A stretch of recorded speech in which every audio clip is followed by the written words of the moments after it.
Shalom, selamat pagi. Untuk mendengarkan firman Tuhan, marilah kita berdoa. Kasih karunia dan damai sejahtera dari Allah Bapa kita dan dari anaknya Tuhan Yesus Kristus kiranya menyertaimu sekalian. Amin. Ayat harian untuk kita pada hari Senin 17 April 2023 tertulis di dalam surat 1 Timotius pasal 1 ayat 5. Tujuan nasihat itu ialah kasih yang timbul dari hati yang suci, dari hati nurani yang murni, dan dari iman yang tulus ikhlas. Saudara-saudari yang dikasihi oleh Tuhan Yesus Kristus, pada era komunikasi yang terbuka dengan lebar saat ini, kita bisa saja mendapatkan pengajaran atau nasihat dari berbagai sumber, dari berbagai bacaan, dari berbagai orang yang bisa kita dapatkan dimanapun dan kapanpun pada saat ini. Tentu tidaklah salah menerima nasihat atau menerima pengajaran, atau mengikuti nasihat dan mengikuti pengajaran. Namun, kita harus tetap waspada bahwa di antara nasihat-nasihat yang ada, di antara pengajaran-pengajaran yang ada, tetap ada saja nasihat yang palsu atau pengajaran-pengajaran sesat yang menyesatkan pandangan hidup, terlebih yang menyesatkan iman kita. Maka berhati-hatilah terhadap segala pengajaran dan terhadap segala nasihat. Hal yang sama terjadi di Efesus. Maka Rasul Paulus mengingatkan Timotius supaya dia jeli melihat ajaran-ajaran sesat tersebut, nasihat-nasihat palsu tersebut. Karena ternyata ada banyak yang datang ke jemaat di Efesus, pengajar-pengajar sesat, dan yang mengakibatkan kekacauan, kegaduhan di tengah-tengah jemaat. Itu sebabnya Rasul Paulus berkata di ayat yang kelima ini, tujuan nasihat itu ialah kasih.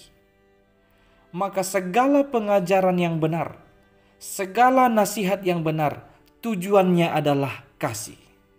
Supaya hubungan kita semakin baik lagi dengan Tuhan dan dengan sesama. Dan kasih yang disebutkan itu timbul dari hati yang suci. Artinya tidak ada maksud-maksud terselubung ketika seseorang memberi nasihat atau memberi pengajaran. Tidak ada maksud-maksud negatif yang disembunyikan, melainkan dia datang dari hati yang suci dan dari hati nurani yang murni. Hati nurani yang murni artinya hati nurani yang mampu memimpin seseorang untuk membuat dan melaksanakan keputusan-keputusan yang benar dan bertanggung jawab dengan tulus. Kemudian disebutkan dari iman yang tulus ikhlas.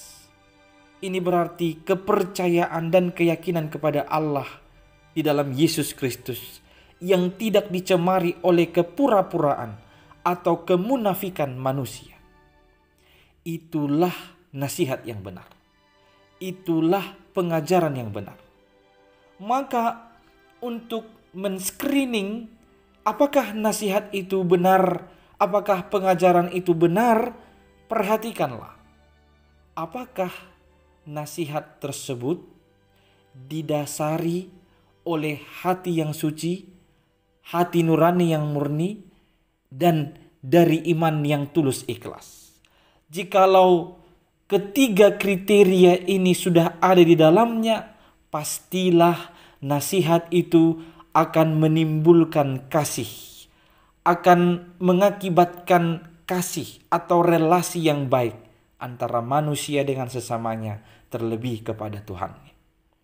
Waspadalah terhadap nasihat yang penuh dengan kepura-puraan dan kemunafikan. Dan kita juga harusnya menggunakan nasihat, menggunakan pengajaran yang bertujuan pada kasih. Hendaklah kita menasihati dengan kasih, bebas dari kepura-puraan, melainkan berasal dari hati yang suci, dari hati nurani yang murni, dan dari iman yang tulus ikhlas.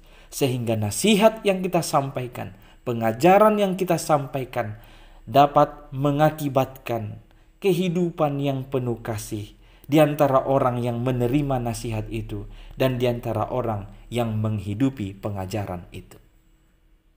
Amin. Kita berdoa. Ya Tuhan Allah kami, kiranya Engkau yang memberikan kami kemampuan supaya kami dapat menilai nasihat atau pengajaran yang kami terima, dan kami juga mampu untuk memberikan nasihat dengan hati yang murni, dengan hati nurani, dan dengan iman yang tulus ikhlas.